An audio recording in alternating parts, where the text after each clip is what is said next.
Hello everyone, welcome to Chandra's foodies destination. मैं हूं चंद्रप्रभा और आज मैं बहुत ही टेस्टी, बहुत ही डिलीशियस रेसिपी लेकर के आई हूं, दाल मखनी। इसे बनाना बहुत ही आसान है और आज हम इसे बहुत ही सिंपल तरीके से बनाएंगे, लेकिन हमारी दाल मखनी बिल्कुल परफेक्ट दाल मखनी बन कर के तैयार होगी। तो फिर चलिए बनाना शुरू करते हैं। इसके लिए हमने 1 कप खड़ी उड़द की दाल ली है। ये काली उड़द है। इसे हमने अच्छे से साफ़ करके 2 पानी धुल करके ओवरनाइट सोक होने के लिए रख दिया था। आप चाहें तो इसे 4 से 5 घंटे भी भिगा सकते हैं। और ये भीगने के बाद फूल गए हैं अच्छे से और ये कुछ इस तरीके से दिख रहे हैं, आप देख सकते हैं। और अब हम इसके पकाने के प्रोसेस को शुरू करेंगे। हम इसे पतीले, हांडी या फिर पैन में पकाएंगे। हम इसे कुकर में नहीं पकाएंगे। आप इसे कुकर में भी प्रेशर कुक कर सकते हैं, लेकिन कुकर में इसका छिलका अलग हो जाता है। तो हमने एक हांडी लिया है और अब हम इसमें सारी उड़द की दाल डालेंगे और करीब 2.5 कप पानी हम इसमें ऐड करेंगे और इसे हम ढक कर के पकाएंगे। अभी हम इसमें नमक और हल्दी कुछ भी ऐड नहीं करेंगे। तो अब हमारी दाल में बॉयल आना शुरू हो गया है। आप देख सकते हैं इसमें कुछ गंदगी ऊपर आ रही है, तो इसे हम निकाल देंगे। हमने इसे कुकर में इसलिए बॉयल नहीं किया है क्योंकि इसका छिलका अलग हो जाता है और दूसरा, दाल मखनी को आप जितने देर तक पकाएंगे उतना ही ज़्यादा इसमें स्वाद आता है। तो इसे काढ़ काढ़ करके बहुत देर तक आप पकाएं। अगर आपके पास समय नहीं है तो बात अलग है। अगर आपके पास समय है तो आप इसे काढ़ काढ़ करके घंटे 2 घंटे आराम से पकाएं, तब दाल मखनी का स्वाद निखर करके आएगा। तो हम इसे अच्छे से मिक्स कर देंगे।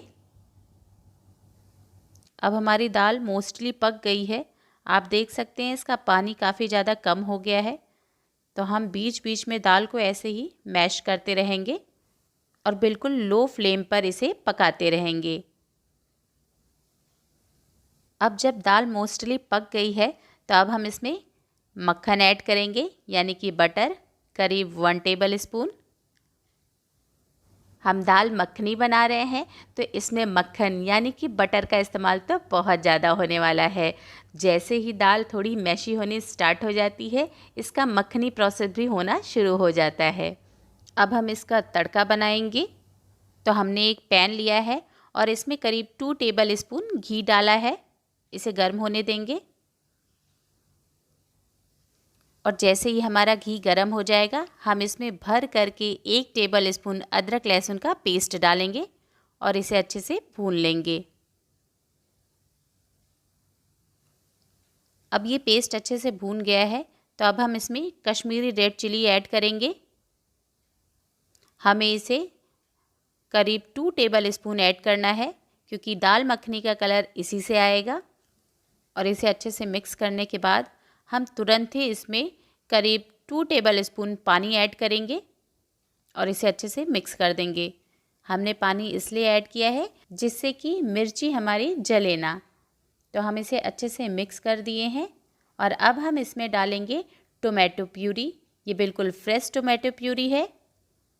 आप चाहें तो मार्केट का भी डाल सकते हैं, लेकिन फ्रेश का फ्लेवर ही कुछ और होता है। और आप इसके लिए बिल्कुल रेड टमाटर लें तो ज़्यादा बेटर है। तो हमने इसमें लाल टमाटर यूज़ किया है और अब हम इसे अच्छे से भूनेंगे। इधर हमारी दाल भी काफ़ी हद तक पक चुकी है, तो हम इसे देख लेते हैं ये पूरी तरह पकी है कि नहीं। और आप देख सकते हैं ये बहुत ही अच्छे से मैश हो जा रहा है। तो हमारी दाल भी बन कर के तैयार है और इधर हमारा मसाला भी रेडी हो रहा है। तो हमने मसाले में थोड़ा सा नमक ऐड किया है और इसे अच्छे से मिक्स करते हुए भूनेंगे। और हम दाल में भी थोड़ा सा नमक ऐड करेंगे। हमने दोनों जगह नमक डाला है, तो नमक आप स्वाद के अनुसार दोनों जगह ऐड करें। अब दाल भी काफ़ी अच्छे से थिक हो गया है, तो हम फ्लेम को ऑफ़ कर देंगे। और इधर मसाला भी हमारा रेडी हो गया है, आप देख सकते हैं। तो हम इसे एक बार और अच्छे से मिक्स कर देंगे और अब हम इसमें दाल को ऐड करेंगे। तो बहुत ही केयरफुली हम इसमें पूरी दाल को ऐड कर देंगे और इसे अच्छे से मिक्स कर देंगे। हम इसे जैसे ही मिक्स करेंगे हमारी दाल का कलर वैसे ही बिल्कुल चेंज हो जाएगा। हमने काली दाल ली थी और ये बिल्कुल रेड हो गया है। तो हम इसे बहुत ही अच्छे से मिक्स करते हुए बिल्कुल लो हीट पर इसे थोड़ी देर और पकाएंगे। आप इसे ज़्यादा देर तक पकाएंगे तो ज़्यादा बेटर है। जैसा कि हमने पहले बताया था, दाल मखनी को आप पेशेंस से पकाते रहें। जितना काढ़ेंगे उतना ही ज़्यादा इसमें स्वाद आएगा। तो हमने इसे अच्छे से मिक्स कर दिया है और अब हम इसे बिल्कुल लो हीट पर 20 से 25 मिनट तक कम से कम पकाएंगे। तो अगर आपके पास टाइम नहीं है तो आप मीडियम टू लो हीट करके इसे 10 से 15 मिनट मिनिमम पकाएं। तो आप देख सकते हैं ये जैसे जैसे पकती जाएगी इसका कलर वैसे वैसे ही चेंज होता जाएगा।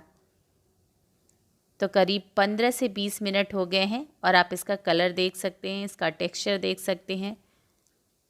बहुत ही बढ़िया दाल मखनी बनकर के तैयार हो रही है। अभी हम इसे 10 मिनट और पकाएंगे।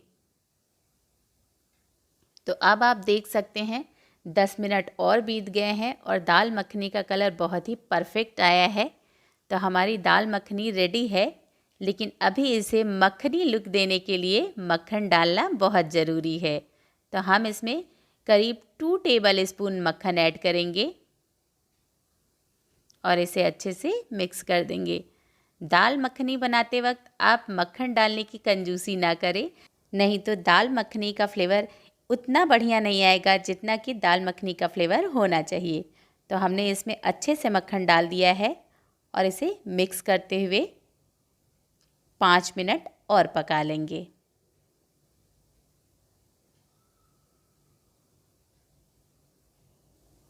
तो अब हमारी दाल मखनी बनकर के तैयार है, लेकिन अभी इसमें एक फ़ाइनल तड़का और बचा है। तो हम इसमें थोड़ा तड़का और देंगे। तो हमने एक तड़का पैन लिया है और इसमें 1 टेबल स्पून बटर डाला है। इसे मेल्ट होने देते हैं। हमें इसे ज़्यादा गर्म नहीं करना है, बस जैसे ही बटर मेल्ट होना शुरू होगा हम इसमें 1 टेबल स्पून भर के कसूरी मेथी ऐड करेंगे और 1 table spoon Kashmiri red chilli powder भी ऐड करेंगे।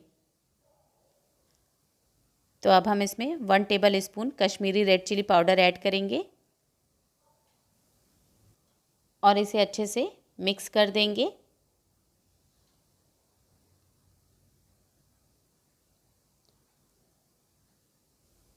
अब ये अच्छे से मिक्स हो गया है तो हम इसमें 2 टीस्पून पानी ऐड करेंगे, बिल्कुल ज़रा सा, जिससे कि मिर्ची जले ना, और फ्लेम को ऑफ़ कर देंगे। और अब हमारा तड़का तैयार है तो इसे हम मखनी में मिक्स कर देंगे।